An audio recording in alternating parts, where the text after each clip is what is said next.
y te lo paso. Gracias. Pues abro la sala.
Antonio, cuando quieras.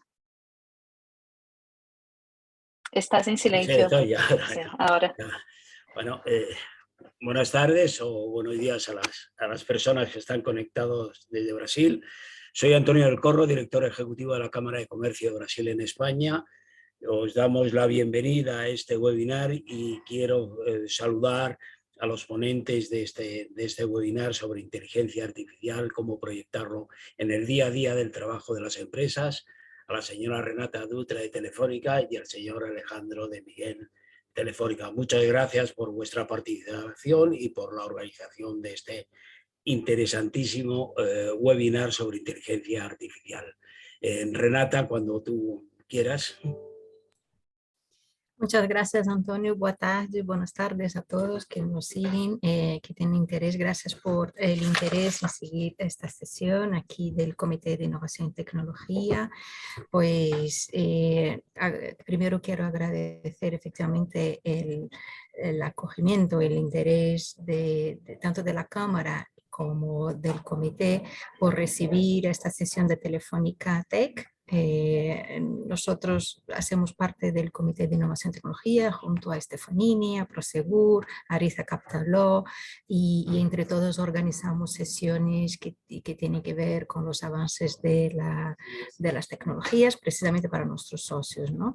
Esta vez propusimos hacer una sesión con Telefónica Tech sobre inteligencia artificial. Y normalmente la Cámara y nosotros hacemos sesiones informativas, pero este año desde el plan de trabajo de la Junta, aprobado por la Junta Directiva, se decidió hacer unas sesiones más bien formativas, ¿no? Entonces se nos ocurrió invitar a Telefónica Tech, que es el brazo de Telefónica, la unidad de Telefónica que desarrolla servicios, tecnología, cloud, big data, inteligencia artificial, blockchain, ciberseguridad, y tiene una unidad que se llama Data Academy precisamente para ofrecer a los clientes y en este caso a los socios una sesión formativa de cómo aplicar la inteligencia artificial en el día a día. En este sentido, presento a Alejandro de Miguel, que es nuestro experto en Telefónica.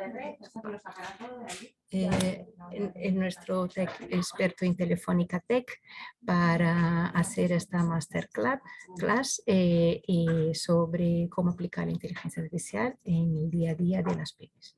Muchas gracias, Alejandro, por tu tiempo y nada, the floor is yours. Aquí estamos para todo. Muchas gracias.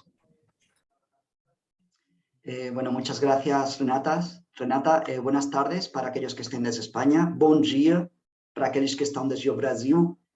Como comentaba aquí mi compañera Renata, voy a intentar hacer de una forma, digamos, aterrizada, ¿no? Sin entrar demasiado en el detalle tecnológico, qué queremos decir cuando hablamos de inteligencia artificial, que es algún concepto así que parece como muy, no sé, como muy innovador, algo así que da un poquito incluso de miedo, ¿no? Porque esto es muy complicado para mí, todo lo contrario.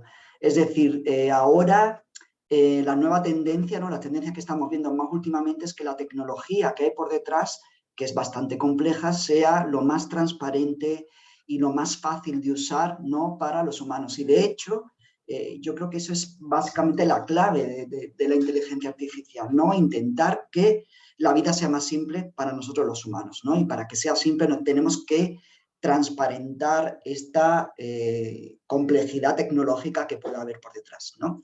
Entonces, en la sesión de hoy lo que voy a intentar es repasar todos los conceptos básicos, ¿no? Desde lo más básico que es la inteligencia artificial hasta los componentes más tecnológicos, analíticos, etcétera, de siglas y, ¿no? Cosas que hablan, que se dicen como machine learning, edge computing, ¿no? Todos estos términos en inglés que, como digo, a veces parece que dan miedo, pero que cuando los definimos y los ponemos con ejemplos nos damos cuenta, como digo, que son temas muy, muy sencillos, ¿no? O por lo menos fáciles de entender. Y bueno, voy a hacer una presentación de unos 45 minutos, 40-45 minutos. Como no voy a tener visibilidad de un poco las preguntas que estén haciendo, al final de la sesión habrá un espacio para que en el chat ustedes dejen sus preguntas, ¿no? Y podamos responder a estas preguntas en este slot final, ¿vale? Entonces voy a empezar un poco proyectando una presentación que hemos preparado para hablar de estos conceptos, ¿no? Voy a proyectar. Entiendo ya que se ve, ¿cierto? Perfecto. Sí, perfecto. Muy bien, entonces comenzamos pues, ¿no? La presentación tiene 4 partes. Una que es qué es la inteligencia artificial, ¿no? De los conceptos generales, de qué estamos hablando cuando hablamos de inteligencia artificial. 2, qué se necesita en mi empresa para implementar IA. Y cuando digo en mi empresa no me refiero a que dentro de mi empresa yo tenga que tener todo eso, sino son cosas que se necesitan para implementar o para tener inteligencia artificial, y a veces hay otras empresas proveedoras que ya me proveen de eso, ¿no? Que ya tienen montada toda esta infraestructura de IA y ya me proveen estos servicios de inteligencia artificial, ¿no? Voy a entrar en algunos casos de éxito, casos de uso, ¿no? Que se han dado en pymes muy, muy simples para que veáis que en el fondo la inteligencia artificial pueden ser cositas muy, muy simples que podemos ir implementando en nuestra empresa en el día a día, ¿no? Y por último, habrá una última parte en la que hablemos de estos nuevos conceptos, estas nuevas cosas, ¿no? Que están surgiendo dentro del mundo de la inteligencia artificial. Y porque se hablan, ¿no? de nuevos términos y cosas que vemos que están llegando y que, como digo, suenan muy rimbombantes, pero después van a tener aplicaciones en nuestro día a día y ya están casi llegando aquí y no son tan complicadas, simplemente para que estemos familiarizados, ¿no? Con estos conceptos cuando se hablan de ello. Entonces, empezando por el principio, ¿qué es la inteligencia artificial? Pues no es más que un conjunto de tecnología que permiten a las máquinas imitar la inteligencia humana, ¿no? Básicamente, hablando de, cuando decimos inteligencia humana, decimos el razonamiento, la creatividad, la capacidad de aprendizaje que tenemos los humanos, ¿no? Y la capacidad de planificar que tenemos los humanos. ¿Y para qué queremos que las máquinas piensen, ¿no? Piensen no por nosotros, sino junto con nosotros, ¿no? Pues básicamente para ayudarnos a pensar mejor a los humanos, darnos herramientas que nos ayuden a pensar de una manera mucho más rápida, ¿no? Y de una manera más precisa.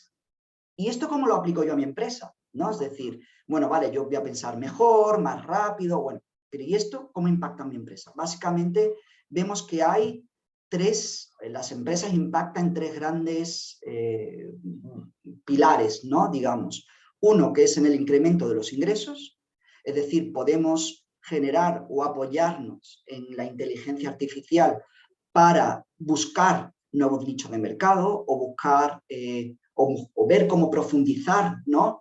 En mis clientes y realizar cross-selling, upselling, etcétera, o sea, estrategias de marketing de venta. El segundo pilar es la eficiencia operacional, Este es súper importante y es uno de los tres, quizás uno de los principales, ¿no? En lo que básicamente estoy hablando de automatización de procesos que, digamos, no requieren o no tienen mucho valor dentro de las compañías o no aportan mucho valor en el sentido en el que, como digo, son procesos fácilmente automatizables y la inteligencia artificial me va a ayudar a realizar eso, ¿no?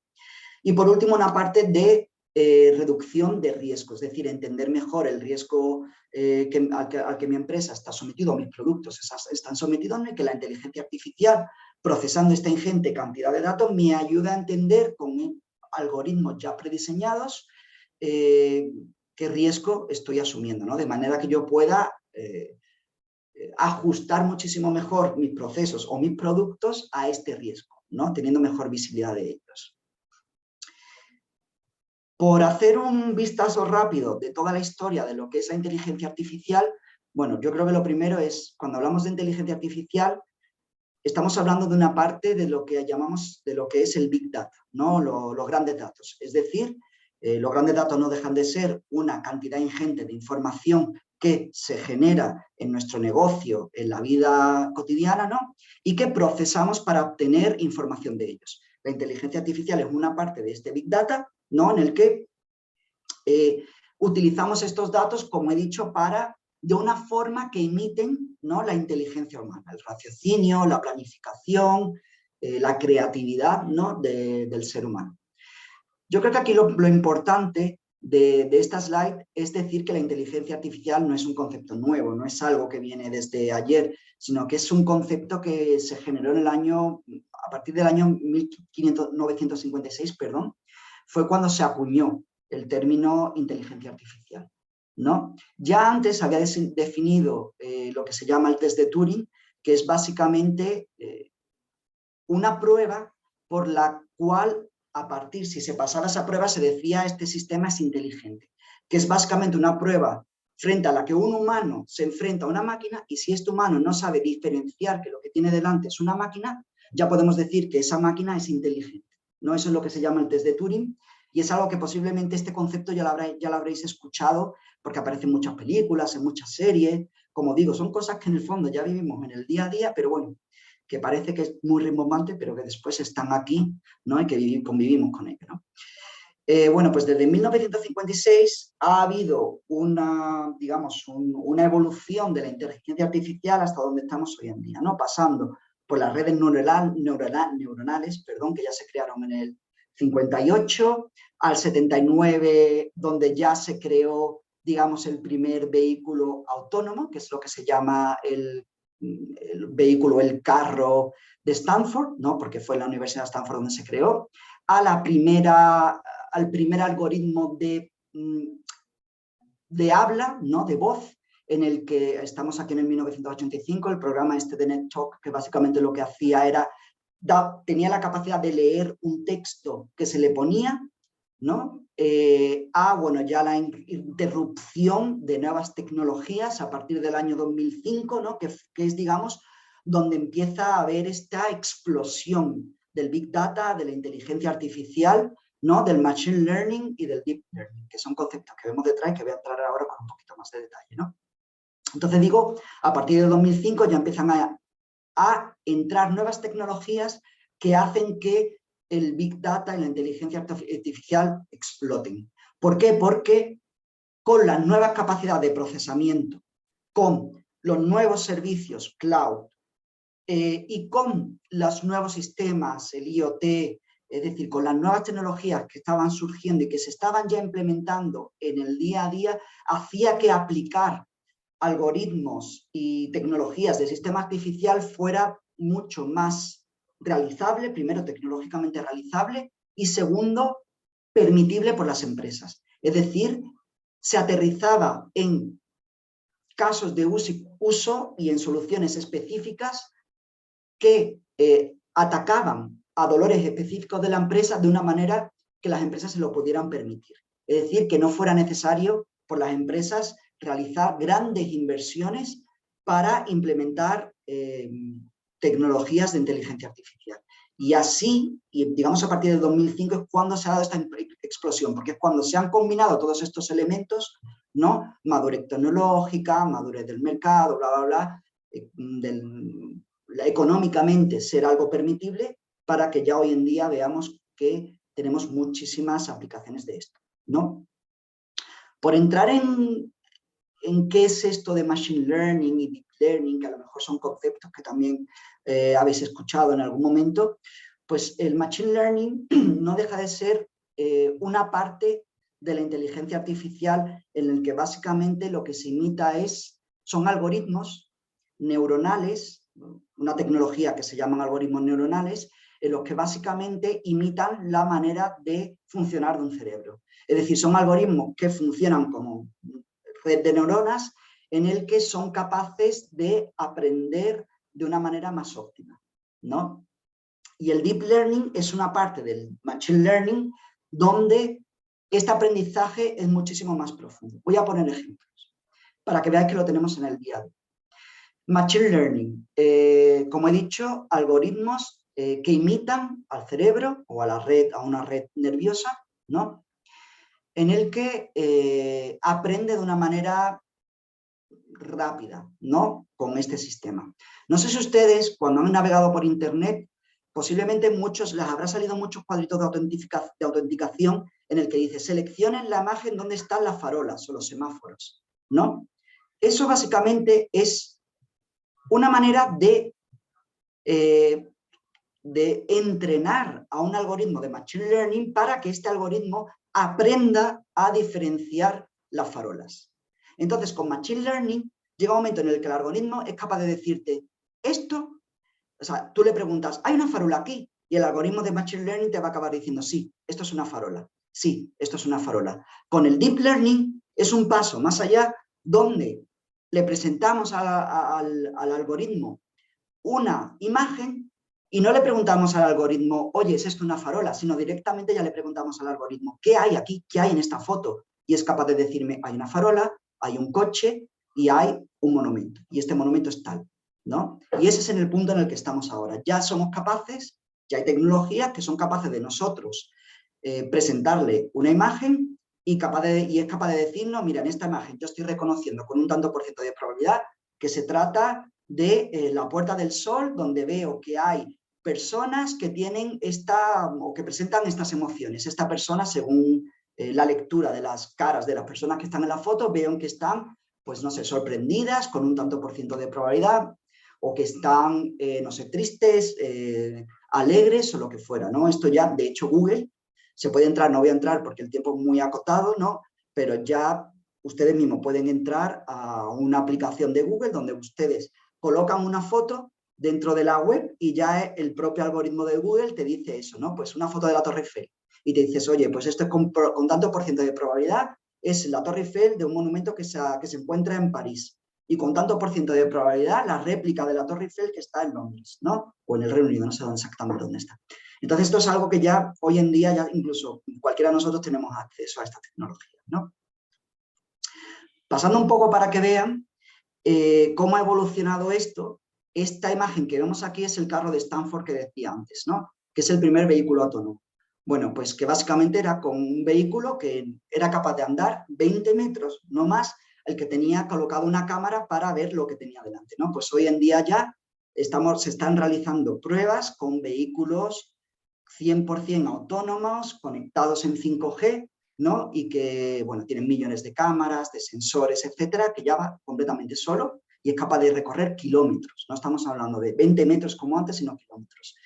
Esto que vemos aquí abajo es el algoritmo de NetTalk que he hablado antes, ¿no? Que era capaz de darle un texto y que él te contara ese texto, no te hablara ese texto, y eso ha evolucionado ya a tecnologías hoy en día de reconocimiento de voz, como por ejemplo aquí la imagen de Aura, o tenemos el Alexa en casa, o tenemos el Oye Siri en el teléfono. Como digo, son tecnologías que ya están hoy entre nosotros. Vivimos rodeados de inteligencia artificial, ¿vale? Lo que pasa es que a lo mejor no sabemos, no la identificamos como inteligencia artificial, pero son algoritmos de inteligencia artificial, ¿no? O bueno, incluso en el WhatsApp, cuando mandamos un WhatsApp vía no sé, vía un audio y transcribe esto en texto, eso es otro algoritmo de inteligencia artificial, ¿no? La inteligencia artificial y específicamente el Machine Learning tiene, digamos, un ciclo, ¿no? Que es muy simple de entender. Primero, lo que tiene que hacer es sentir, ¿no? O sea, recibir información, ya sea sonidos, imágenes, texto o lo que fuera. Después tiene que comprender, ¿no? Estas imágenes. Y comprender quiere decir reconocer patrones y el contexto de esta información que le está llegando. Y según estos patrones, los programamos para que actúen en el mundo físico o en el mundo virtual, es decir, en simulaciones. Y por último, según la actuación que haya realizado, si ha sido exitosa o no exitosa, aprenda de manera que su próxima actuación tenga más probabilidad de éxito. Por ejemplo, volviendo a lo que comentaba de cuando me ponen una imagen y yo tengo que seleccionar cuáles son los semáforos. Eso precisamente lo que le estoy diciendo al algoritmo de Machine Learning, yo como humano al seleccionar el semáforo le estoy diciendo, oye, esto es un semáforo, para que el algoritmo de Machine Learning cuando quiera él identificar el semáforo, como ya le he dicho yo, oye, esto es un semáforo, él está aprendiendo de lo que yo le estoy diciendo y a lo mejor antes no lo hubiera seleccionado, pero ahora como le estoy señalando su error, él va a reconocer ese patrón y va a decir, ah, mira, pues porque es verdad, porque tiene un borde con este color rojo y tiene un cilindro en el medio, él mismo va aprendiendo ese tipo de cosas con estos insumos que nosotros los humanos le vamos dando en el origen, ¿no? Hasta que él mismo va llegando a este aprendizaje. Y esto es un ciclo que se va repitiendo y en eso básicamente consiste, ¿no? El Machine Learning. Básicamente donde se aplica, ¿no? Los campos donde se aplican la inteligencia artificial podemos dividirlos en esto, ¿no? En la parte, como hemos dicho, de la visión, reconocimiento de imágenes o las máquinas, ¿no? Que tengan visión, como hemos dicho, estamos hablando no solo de coches autónomos que tienen cámaras, ¿no? Sino estamos hablando también de, por ejemplo, una cámara de control de calidad en una fábrica, donde está viendo el material, por ejemplo, en una empresa tuvimos un caso, ¿no? En el que le entraban planchas de acero, ¿no? Y quería ver con una cámara si la plancha de acero tenía la calidad necesaria como para pasar por el proceso industrial, ¿no? De transformación de esta plancha. Porque era importante para esta empresa que esta cámara fuera capaz de detectar si había irregularidades en la plancha o yo qué sé, o hubiera agujeros o cualquier cosa, porque así la plancha paraba en el proceso de producción y no entraba en todo el proceso. De manera que se evitaba todo el coste que tenía realizar una pieza que sabía que iba a salir defectuosa, porque ya paraba digamos, el proceso desde origen, ¿no? Eso es inteligencia artificial. Y eso son cosas que ya hoy en día se están implementando, ¿no? Bueno, en la parte de robótica, de voz, he hablado ahora mismo, cuando he dicho de WhatsApp, Siri y demás. Bueno, Machine Learning, hemos hablado también, procesamiento del lenguaje natural y planificación y optimización. Esto viene mucho en relación a cosas que ya vemos hoy en día, como por ejemplo el Waze o el Google Maps, en el que le decimos, oye, ¿cómo llego de aquí a allí? ¿Cuál es el mejor camino?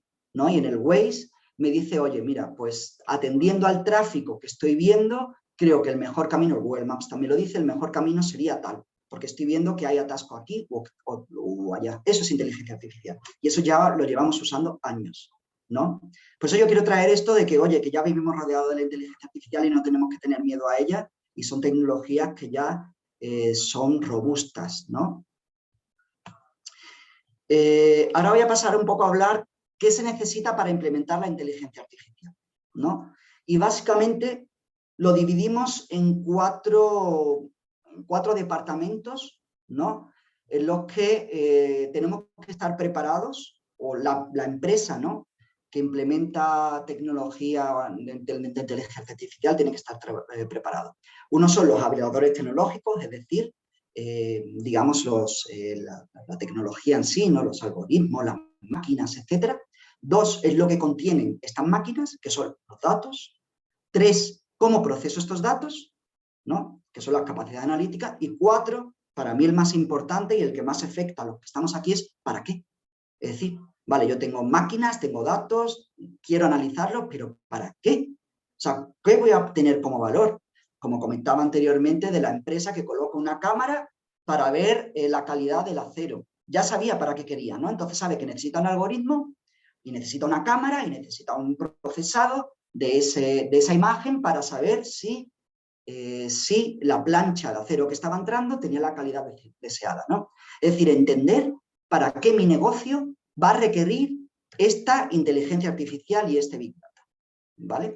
Entrando un poco en los habilitadores tecnológicos, los dividimos en 6 partes. Uno es la tecnología base, la transformación digital, eso que se habla, ¿no? de las empresas, ¿no? Que es básicamente la digitalización de los sistemas. Estamos hablando de contar desde lo más básico, que es de una conexión a Internet, a algo un poquito más complejo, como pueden ser un CRM, un ERP, cosas así, ¿no? Lo básico de la digitalización de una empresa. Por otra parte, hablamos de sistemas cloud, de ciberseguridad, de Internet de las cosas, de la automatización robótica de procesos y, por último, ¿no? de la parte de Big Data. Bueno, lo primero que he dicho, los servicios digitales, como decía, conectividad, ancho de banda, espacios virtuales de trabajo, o sea, como Zoom, Skype, este tipo de herramientas digitales, ¿no? Que ya es algo con lo que las empresas ya están empezando a implementar en sus negocios y que sirven como base para la inteligencia artificial, ¿no? Cloud. ¿Qué es un servicio cloud? Básicamente es, en vez de yo tener mi máquina, mi servidor o tener yo mi ordenador aquí a mi lado, tenerlo en otro lugar. Otra empresa tiene una máquina y me cede espacio dentro de ese procesador, ¿no? Dentro de esa máquina, para que yo lo utilice. No lo necesito tener aquí en mi empresa. Eso es el cloud, básicamente siendo muy, muy reduccionista, ¿vale? Ciberseguridad, bueno, ¿qué vamos a contar? Esto ya es una realidad, tenemos que ser seguros, las empresas deben ser seguras, ¿no? Lo vivimos en nuestro día a día con el phishing, con mensajes que nos llegan para que pulsemos el enlace, que nos llevan a webs para que pongamos nuestras tarjetas de crédito. Hay muchos algoritmos hoy en día que precisamente están preocupados para cuidar de la ciberseguridad y detectar estos fraudes y disminuir el riesgo. No sé si recordabais que una de las partes que hablaba de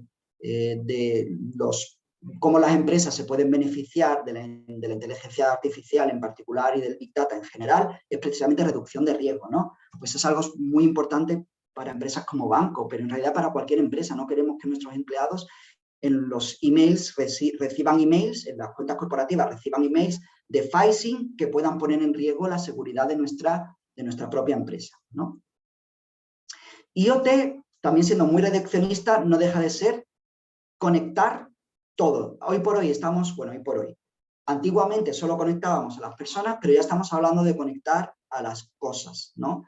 Desde la máquina del café a los aviones, los coches, todo, o sea, hasta cualquier tontería. Es que hoy en día se puede conectar hasta un zapato, a una raqueta, cualquier cosa. Eso es lo que es Internet de las cosas, que básicamente es que estos elementos, estas máquinas sean capaces de dar información sobre lo que está ocurriendo con ellas y a su alrededor, ¿vale? Y esa información sea compartida, no se quede con ella, solo en ella, sino que sea compartida con un sistema y entre ellos, para que entre ellos acaben pudiendo interactuar, ¿vale? La automatización de procesos, ¿no? La automatización robótica de procesos, RPA en inglés, básicamente lo que viene a decir es coger procesos que son ya automáticos en el sentido en el que son tareas muy repetitivas, deterministas y de gran volumen, que hoy por hoy realizamos de una manera manual y hacer que estas tareas sean automáticas, sean realizadas por máquinas, ¿no? Por poner un ejemplo muy simple, si antes yo tenía a un trabajador con un destornillador en una cadena de montaje apretando un tornillo, ahora pues tengo un robot que me aprieta este tornillo. Lo estoy poniendo de una manera muy, muy simple, ¿vale? Pero, por ejemplo, aquí tenemos ejemplos de, oye, si yo tengo que, y lo vamos a ver más adelante, generar facturas, en vez de generar facturas todos los meses manualmente, tener procesos que me ayuden a generar la factura de una manera digital, ¿no? De una manera automática, y que sean las propias máquinas que me lo creen, ¿no? Los propios algoritmos que me creen la factura según los datos que yo tengo metidos en mis sistemas, ¿no? Esto es una automatización robótica de procesos. Como digo, es algo muy simple, que suena muy a, como ya digo, a robots, a coches voladores, pero no, es algo que ya venimos haciendo hoy en el día a día, ¿no? Bueno, el Big Data, que básicamente es de lo que estamos hablando ahora, ¿no? Es utilizar todos estos datos que me generan el IoT, que me generan mis sistemas dentro de mi empresa, ¿no? Que me generan mis empleados, las personas en general, y aunar todos estos datos y colocar una capa de inteligencia por encima para obtener valor e información de estos datos según lo que yo quiera aprender de mi negocio, ¿no? Perdón. Pasando a la segunda parte, que es la parte de datos, no sé si están familiarizados con esta imagen, pero es una imagen muy típica de lo que sucede en un minuto en Internet. La cantidad de información que se genera en Internet en un minuto es brutal, brutal. Entonces, esta información hay que guardarla y hay que saber procesar, ¿no? Y aquí es donde hablamos de que existe información de datos estructurados, no estructurados y semiestructurados, ¿no? En el Big Data nos ayuda a dar sentido a toda esta información de manera que podamos trabajar con ella, no solo con la información que tengo en Excel o en base de datos relacionales, sino que también la información que tengo en PDFs, en audios, en imágenes, porque yo he ido a un cliente, imagínense, soy una empresa de seguros, y he ido al cliente a realizar una inspección de un coche que ha tenido un accidente y he sacado una foto. Esa foto es información de mi empresa para analizar, para analizar el choque y digamos, el costo que va a tener la reparación de ello, ¿no? Esa foto es información de mi empresa. Es información no estructurada, porque es una imagen, ¿no? Pero esa imagen me sirve a mí dentro del Big Data para, a lo mejor, generar una base de datos de imágenes, procesarlas y entender qué tipo de accidentes suelen tener mis clientes para temas de riesgo, para temas de pago a las empresas que realizan ¿cómo se dice?, la reparación del coche, etc. Continuando, los datos dentro de las empresas tienen que estar ordenados, ¿vale? Aquí ponemos una imagen. Podemos ser dos tipos de personas. Los que tenemos el armario ordenado en casa, los que tenemos el armario como se ve aquí, o una biblioteca, los que tenemos los libros bien colocados, los que están los libros aquí, así de esa manera, ¿no? O como se dice en el mundo de Big Data, la diferencia entre tener un Data Lake, que es un concepto dentro de Big Data que básicamente viene a decir donde tengo toda esta información de mi empresa, donde acabo colocando toda esta información de mi empresa, como he dicho, de datos estructurados, no estructurados y semi-estructurados. Entonces, es la diferencia de tener un data lake o un lago de datos o tener una ciénaga de datos, ¿no? Un data swamp. Es decir, tenerlo todo tirado por ahí de manera que no sea capaz de procesar esa información de una manera tan eficiente y no pueda obtener información de tanto valor como podría si tuviera la casa ordenada, ¿no?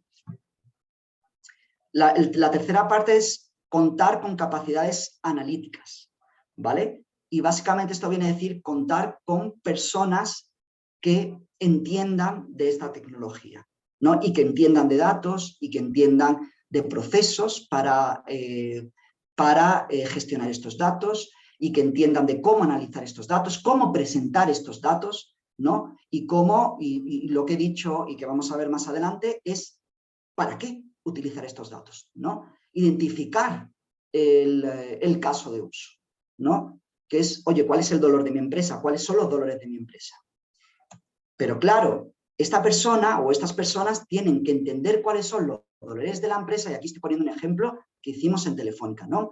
Se detectaron varios dolores, pero no todos tienen por qué poder implementarse, no todos tienen por qué implementarse, y hay que entender cuál es el que va a tener el mayor impacto dentro de mi empresa. el mayor impacto en relación a los ingresos que me pueda generar o la reducción de costos que me pueda generar. Y por eso es importante tener todo lo anterior, ¿no? Porque es importante tener también, como decía anteriormente, una persona que entienda y que sea capaz de realizar este tipo de análisis, ¿no? De, oye, ¿cuál va a ser, cuál es la capacidad técnica que yo tengo para realizar, para implementar este caso de uso, ¿no? El impacto que va a tener el negocio y cómo puedo escalar. Yendo a este ejemplo que coloco aquí, desde Telefónica se nos planteaban 5 posibles casos de uso. ¿Dónde coloco mi red 4G? ¿Dónde coloco mis tiendas? ¿No? El use case número 2, situación de punto de venta. Oye, ¿cómo predigo el churn? Es decir, los clientes que se me van a ir del segmento empresarial. ¿Cómo preveo el ingreso que voy a tener, ¿no? Por los datos que estoy vendiendo? Y por último, ¿cómo hago marketing con un target, con un objetivo regional, ¿no? Es decir, no hacer campañas nacionales, sino hacer campañas de marketing mucho más localizadas, ¿no? Bueno, pues pasamos, se hizo esta labor de consultoría y vimos que en este caso, quizás el que tenía más impacto y en este caso era el número 5, ¿no? Es decir, realizar campañas específicas, no a nivel nacional, sino a nivel regional, ¿no? Esto es lo importante, entender cuál es mi dolor. Y de todos mis dolores, ¿cuál voy a priorizar por el impacto, como he dicho, y también la inversión? Porque obviamente todo tiene un coste dentro de la empresa y yo no puedo ir a todo. Tengo que seleccionar a cuál voy, ¿vale? Y esto es algo muy importante.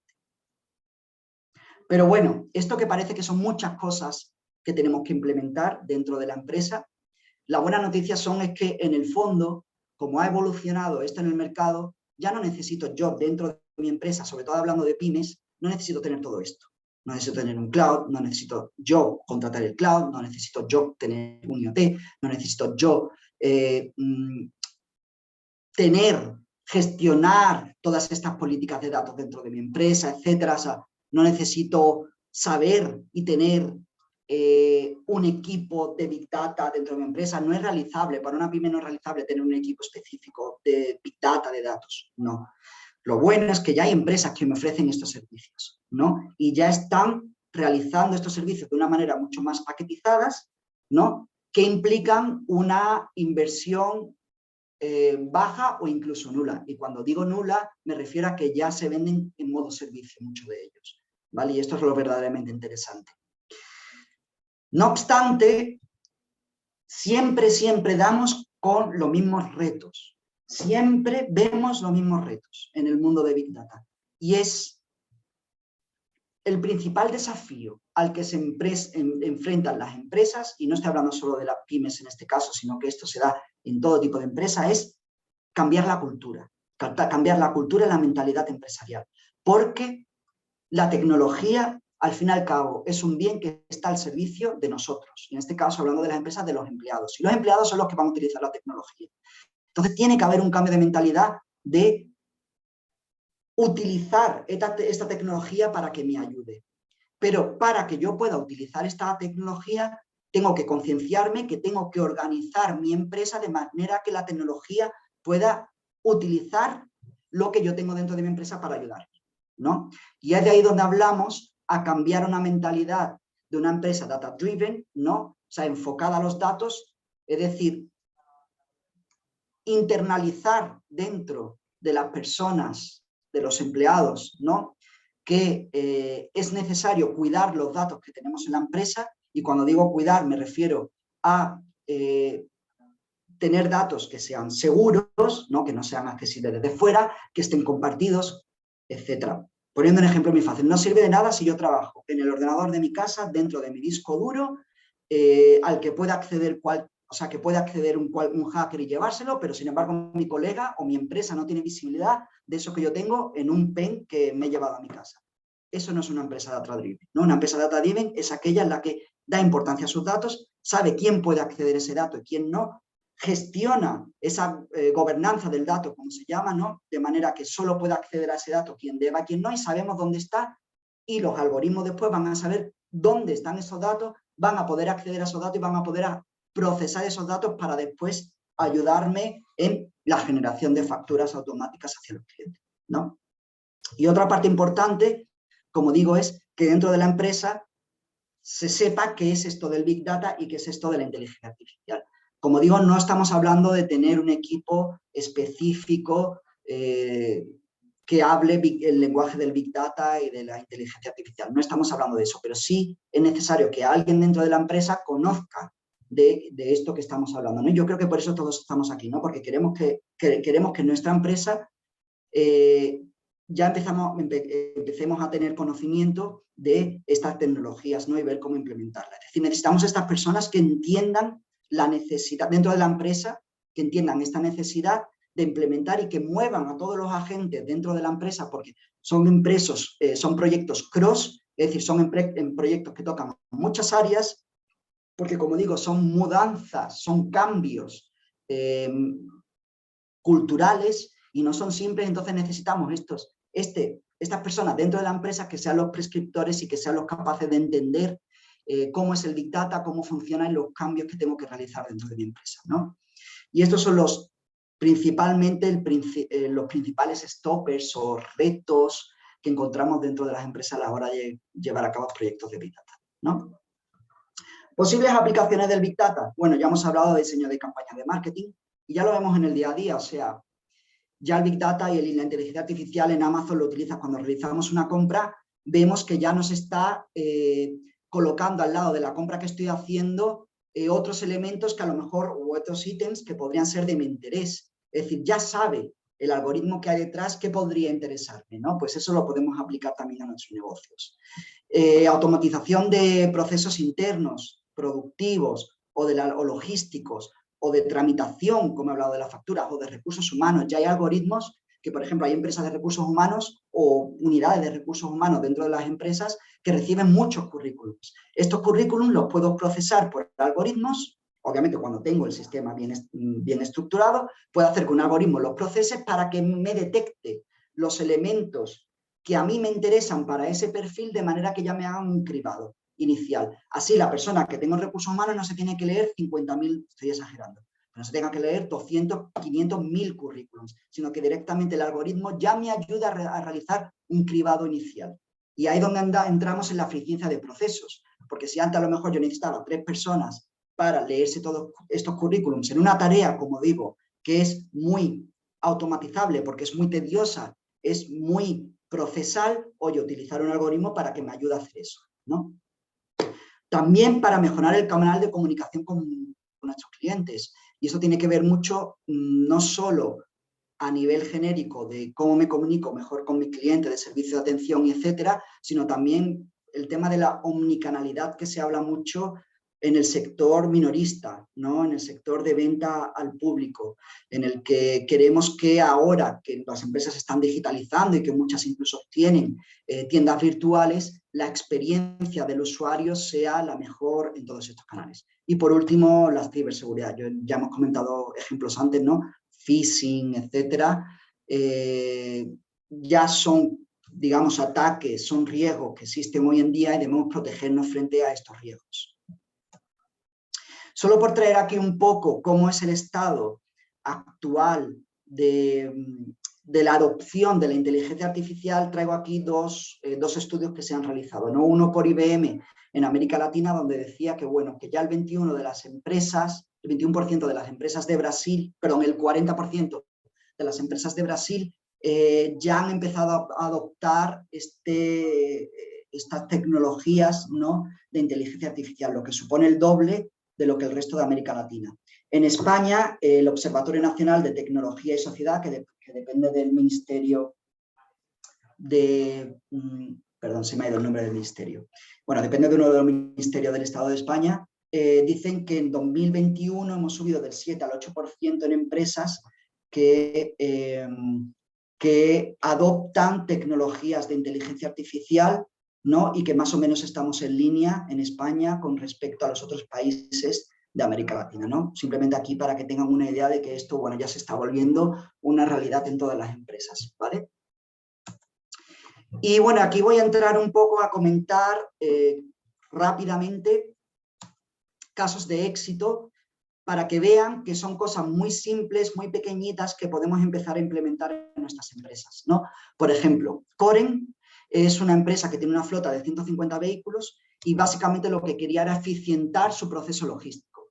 Es decir, cómo yo hago para gestionar mi ruta de manera que sea la más eficiente, para programar, planificar mi ruta de manera que sea lo más eficiente, ¿no? De manera que reduzca el consumo de combustible, porque como estoy diciendo, estoy asegurando que el tiempo que ese carro, que ese coche está dando vueltas o el que está parado es el menor, ¿vale? Pero además también consigo eficientar otros procesos logísticos dentro de la empresa con los que antes no se tenía muchísima visibilidad, ¿no? Como por ejemplo, nos ha ocurrido en Brasil, por ejemplo, nos ocurría a empresas que, bueno, tenían conductores de carros que realizaban su jornada y después, por la mañana, después llegaba la hora de comer, cogían el carro de empresa, se iban a su casa a comer, después de comer en su casa volvían a realizar la ruta y a lo mejor en ese proceso de salir de la ruta, volver a ir a su casa y de su casa volver a la ruta, había realizado 50 kilómetros. 100 kilómetros. Si tienes una flota de 150 vehículos y cada persona de tu empresa te estás haciendo esto y tú no tienes visibilidad porque no sabes qué está ocurriendo, dónde está tu flota, pues imagínense el gasto que eso supone, ¿no? Implementando una tecnología tan simple, ¿no? Como una tecnología de gestión de flotas y con esta inteligencia artificial que tiene detrás, somos capaces de realizar y de implementar unos ahorros en tiempo y en costo que pueden ser muy impresionantes, ¿no? Otro tipo de ahorro que traen este tipo de tecnología, multas, ¿no? Cuando yo tengo visibilidad de a la velocidad a la que están yendo mis vehículos y sé quién está conduciendo ese vehículo en ese momento, pues sé en el momento exacto, o sea, puedo en cierta manera condicionar, ¿no? a mis conductores, a mis trabajadores para que estas multas no ocurran, ¿no? Incluso se pueden colocar elementos dentro del coche, del carro, del camión, como buzzers, como pitos, ¿no? Que suenan cuando se alcanza cierta velocidad, etcétera. Y todo esto hace que tengan un impacto en el número económico, ¿no? En la cantidad de multas que la empresa paga. Esto es un ejemplo muy simple de una tecnología de IoT que junto con Big Data o análisis, ¿no? de inteligencia artificial ya me trae un impacto, sobre todo en la segunda parte, ¿no? Una eficiencia operativa. Aquí traigo otro caso de éxito en el que aquí en Madrid, en La Vaguada, en la que básicamente lo que querían entender es cómo los visitantes del centro comercial se movían, cuál era su comportamiento, cómo se movían dentro del centro comercial y no de dónde venían, ¿vale? ¿Para qué? Para entender mejor el perfil de mi consumidor, de manera que yo pueda identificar los clientes, cuáles son mis clientes de más alto valor, optimizar acciones dentro del punto de venta, conocer el potencial, como dice aquí, de crecimiento del centro comercial y sobre todo, lo más importante, realizar campañas mejor dirigidas a este público que sé que me está visitando, ¿no? Que me está visitando a mí y que no está visitando a otros centros comerciales, ¿no? Porque también se hacía comparaciones con otros puntos de venta que compiten con La Vaguada, ¿no? Esto tenía un impacto directo en el tercer pilar que hablaba al principio, que era, en el primer pilar, no era el tercero, que hablaba de generación de nuevos ingresos, ¿no? Es como aquí estoy viendo cómo vender más y mejor, entendiendo a los clientes que me están visitando, entendiendo de dónde vienen, hacia dónde van, a qué tiendas, qué tipo de clientes, o sea, obviamente está todo segmentado, ¿no? No se tiene nombre y apellidos por una cuestión de ley de protección de datos, pero están segmentados por edad, están segmentados por sexo, ¿no? Y entender, oye, cuántas mujeres de 35 a 45 años han entrado en mi centro comercial desde las 2 hasta las 5 de la tarde y qué tiendas han visitado. Porque si yo sé que este tipo de mujeres es mi principal cliente en este horario, a lo mejor todas las pantallas que tengo en el centro comercial las dedico a colocar mensajes dirigidos a este público objetivo, influenciando más en la compra y haciendo que vayan a comprar no sé qué tienda porque tiene tal promoción, informando, ¿no? de que tienen tal promoción y generando así mayor ingreso dentro de mi centro comercial, haciendo que el centro comercial sea más atractivo para las tiendas que están en ella y por tanto que las tiendas quieran estar dentro de ese centro comercial. Lo he explicado muy rápido, estoy yendo muy rápido, pero yo creo que más o menos se ha entendido, ¿no? Aquí tenemos otro ejemplo de lo que hablaba antes de la omnicanalidad, ¿no? Con todo este tema de la pandemia, pues bueno, las tiendas estuvieron cerradas y la tienda virtual se volvió un elemento muy importante dentro del sector minorista, ¿no? Y aquí básicamente lo que Aristocrazy quería era cómo afrontar este tema de la omnicanalidad. O sea, el cliente que compra desde mi tienda es el mismo cliente que me puede devolver este producto que he comprado de mi tienda online a mi tienda física. Cómo yo hago dentro de mis sistemas para procesar, ¿no?, que este producto comprado en la tienda online es el mismo que me están devolviendo en la tienda física. Además, después este cliente puede llamar a un servicio de postventa, ¿no?, a una reclamación o lo que fuera, y tengo que entender que es el producto que se ha vendido online o en la tienda o lo que fuera. Es decir, que todos los departamentos de mi empresa funcionen como si fueran solo canal, entendiendo que en el fondo lo que hay detrás es el mismo cliente. No son clientes diferentes, no es el cliente virtual, no es el cliente físico, no es el cliente que va a mi servicio de postventa, ¿no? Entonces, se implementó este proyecto dentro de los clientes y la verdad que acabaron muy satisfechos, al punto en el que ya se están empezando a plantear implementar soluciones de realidad aumentada para que los clientes sean capaces de probarse ropas, ¿no?, productos, complementos, perdón, sin tener que ir a la tienda, de una manera virtual. Las nuevas tecnologías en las que somos capaces de realizar una simulación, ¿no?, de las personas y hacer una simulación de estos objetos virtuales y colocarlos en las personas, estas son tecnologías que ya están empezando a implementarse y que van a venir y que van a tener un impacto positivo en estos negocios, ¿no? Y por último, este último caso que quería traer no era básicamente el ejemplo de digitalización de una empresa que estaba todavía relativamente atrasada en la digitalización, todo lo hacía con papel, todavía generaba cartas que se la enviaba a sus clientes en relación a la emisión de facturas o la comunicación con ellos, y quería básicamente digitalizarse, ¿no? Entonces se le ayudó a que sus procesos fueran muchísimo más digitales, de manera que tuviera un ahorro no solo en lo lógico, en lo básico, que es el papel, sino también adaptarse a la necesidad que su cliente, o sea, su partner, ¿no? En este caso estamos hablando de una empresa relacionada con los seguros, su partner es una aseguradora, ¿no? Su partner, adaptarse a sus procesos que fueran más digitales para que se pudieran adaptar a los procesos digitales de su partner, ¿no? Y a la vez adaptarse a sus nuevos clientes, que son los clientes que ya están más acostumbrados, ¿no?, a este mundo más digital, a comprar en canales digitales y a recibir una factura digital, etcétera, ¿no?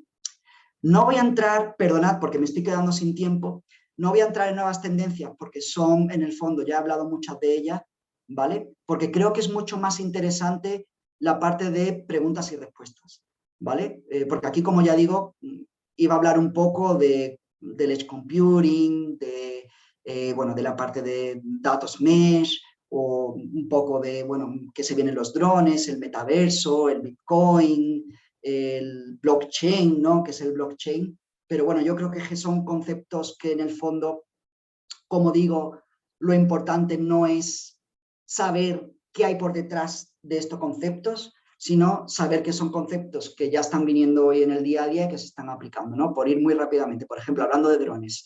Oye, ¿para qué se pueden utilizar los drones dentro de la empresa? Pues mira, en el oil and gas podemos utilizarlo para las plataformas petrolíferas, podemos utilizar drones para hacer una inspección visual alrededor de la plataforma para ver que todo está ok, porque son inspecciones que hoy por hoy no se pueden realizar, porque obviamente yo no puedo salir fuera de la plataforma petrolífera que está en medio del mar. Son cosas que ya se están realizando hoy en día. O, por ejemplo, un dron para inspeccionar que en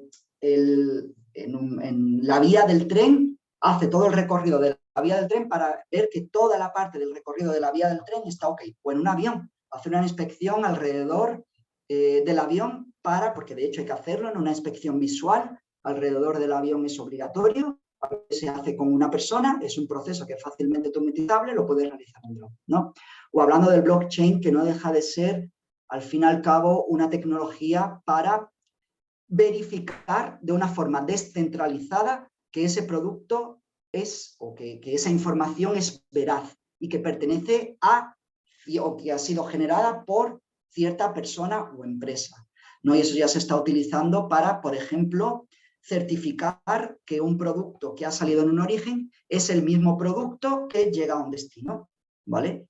Y esas son tecnologías que ya se están empezando a implementar para, pues eso, para hacer el tracking de toda la cadena de un producto, o se van a empezar a implementar en redes de blockchain contratos digitales que se van a, los smart contracts, que se van a aplicar ya directamente y van a generar incluso nuevos negocios.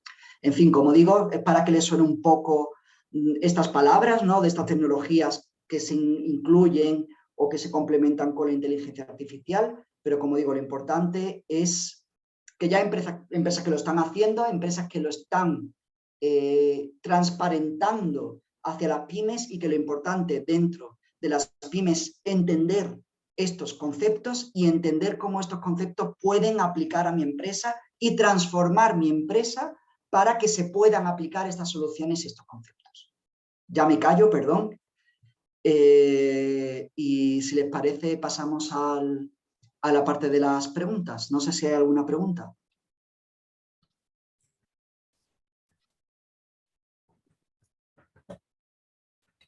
Carolina, bueno, Sí, Renata, adelante.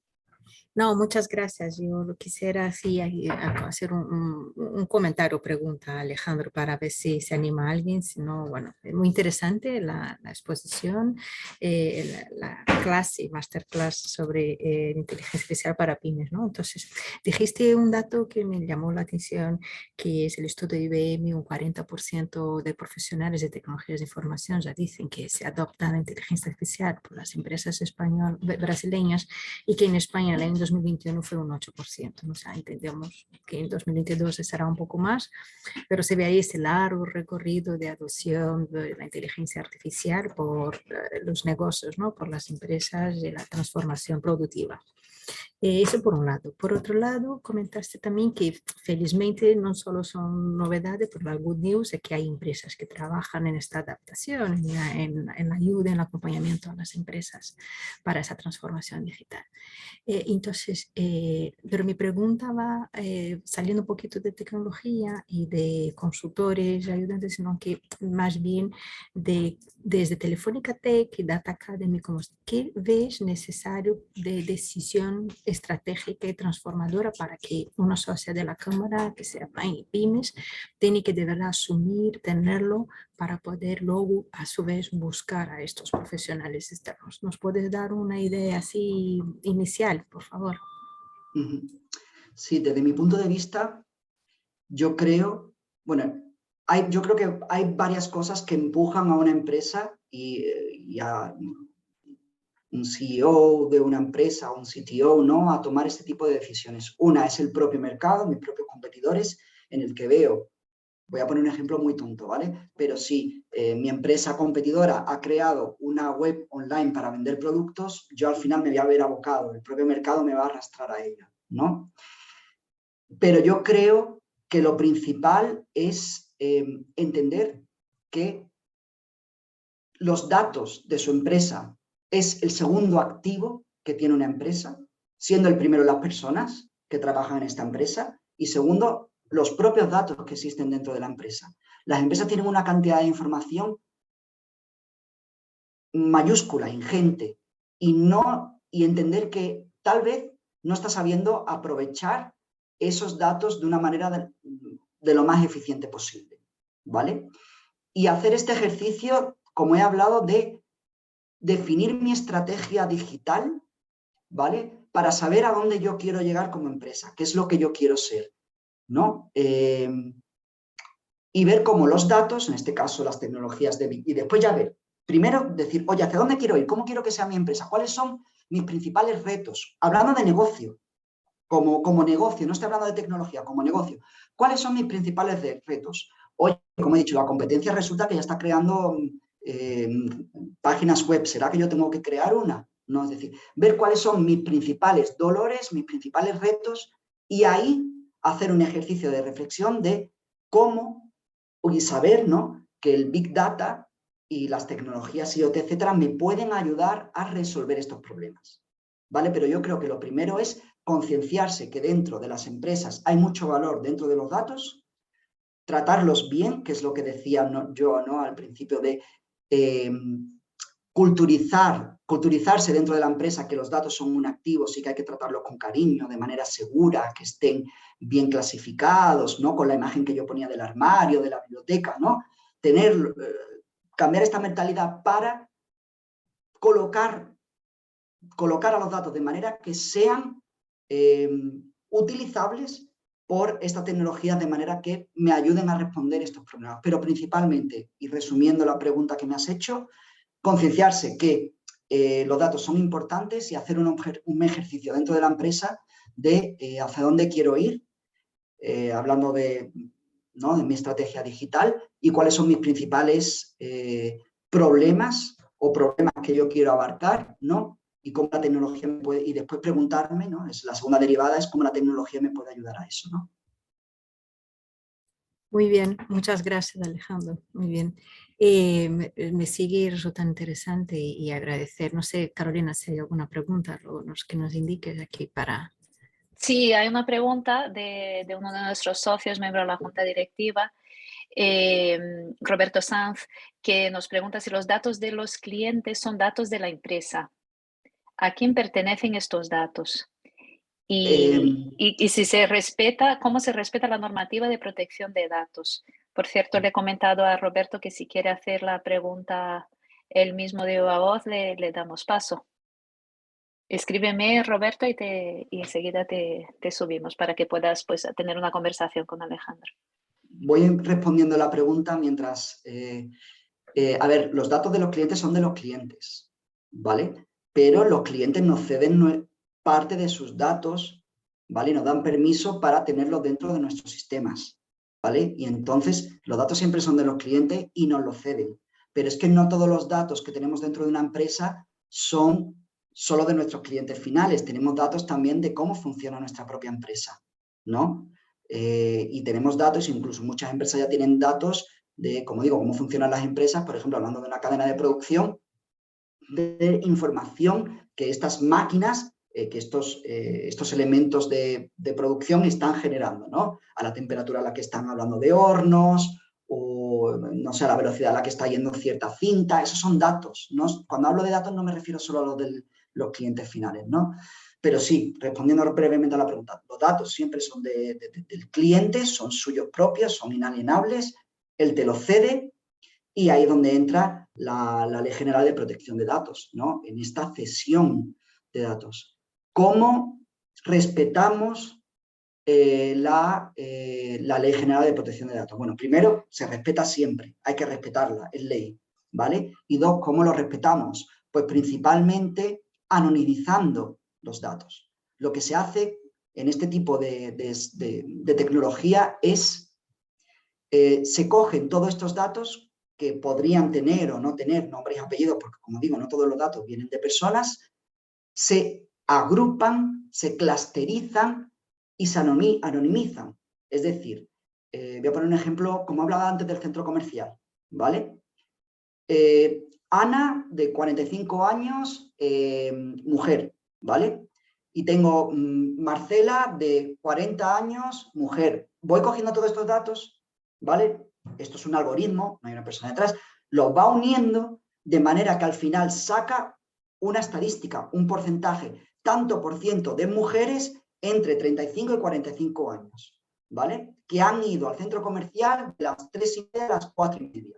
Ahí no hay datos, o sea, ahí no se habla de si es Ana, si es Marcela o si es Inés. Y si Ana tiene 45 años, no. Lo que se presenta, lo que los sistemas presentan son estadísticas y están todas agrupadas por edad, por perfil socioeconómico, por tiempos, por lugares, pero nunca jamás se presenta nombre y datos, a no ser, y eso solo se puede presentar si el cliente me ha dado permiso, ¿vale? De que yo, mi empresa, ceda estos datos, pero para eso tiene que haber un contrato entre la empresa y el cliente final, que es lo típico que cuando entramos en cualquier web gestionamos y le damos a los check de yo esto sí lo permito, esto no lo permito, y uno de ellos permito que la empresa a la que esté contratando estos servicios, Facebook o lo que fuera, use mis datos y los dé a tercero, ¿no? Entonces, se dan las dos casuísticas, pero en general siempre se tiene que respetar la Ley General de Protección de Datos, tanto aquí como en Brasil, y en casi todos los países ya tienen una legislación, y si no se tiene permiso para dar los datos, se anonimizan, se clusterizan y se presentan, como ya digo, de una manera estadística, ¿no? Muy bien, yo creo que queda contestada la pregunta. Y Roberto me ha escrito que no hacía falta intervenir, así que está satisfecho con la respuesta. Muy bien, pues no tenemos más preguntas. No sé, Renata, bueno, si quieres hacer otra pregunta, Antonio del Corro.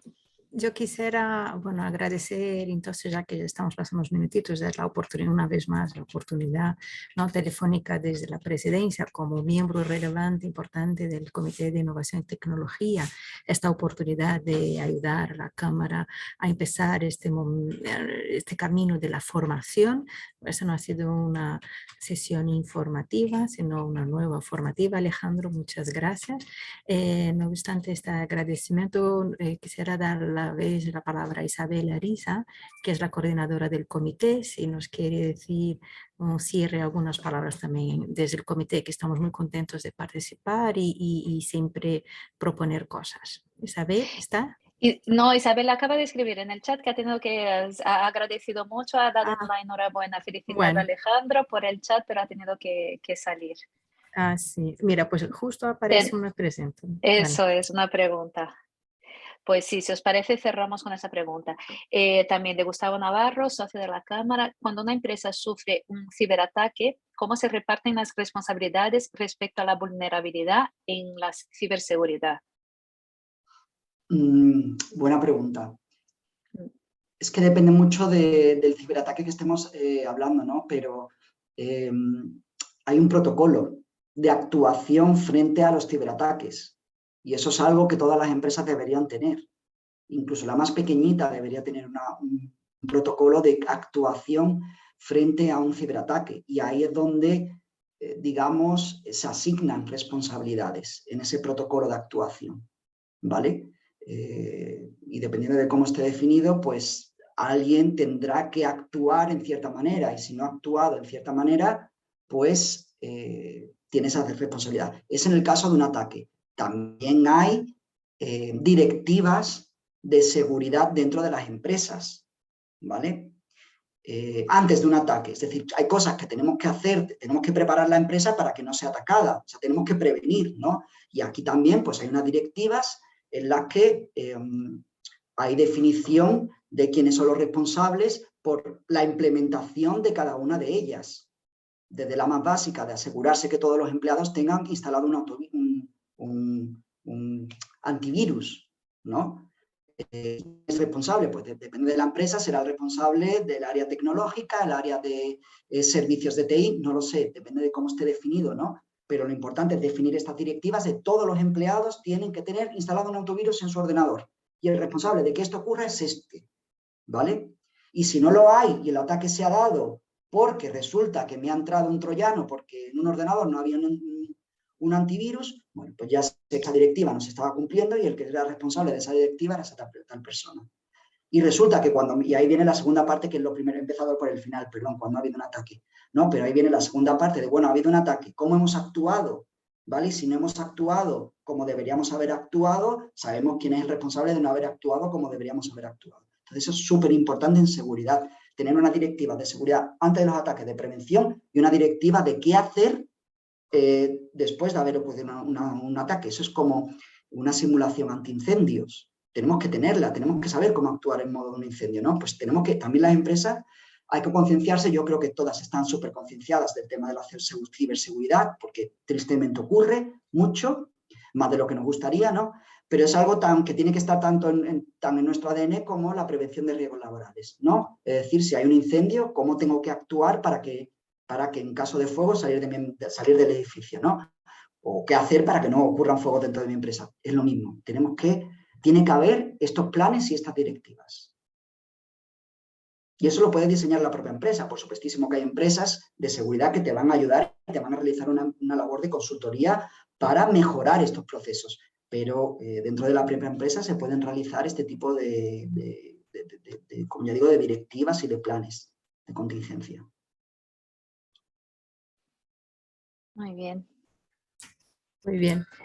Pues no sé si estáis de acuerdo o no hay otra pregunta. Alejandro, agradecerte tu tiempo, tu interés, Telefónica Tech y también a Antonio, Carolina, Isabel, el comité, a todos por el interés y nada, tenemos un largo recorrido para la inteligencia artificial en las empresas en España, en Brasil también, pero se ve que está un poquito más adelantado y también formación, ¿no? Formación que es lo que queremos seguir dando a los socios, a los colaboradores de los socios de la Cámara de Comercio. De mi parte, muchas gracias y buenas tardes a todos. De mi parte, perdón, solo también agradecer, ¿no?, a toda la audiencia. Y bueno, como titular, yo me quedaba de esta presentación es: la inteligencia artificial es un mundo, pero que no nos asuste.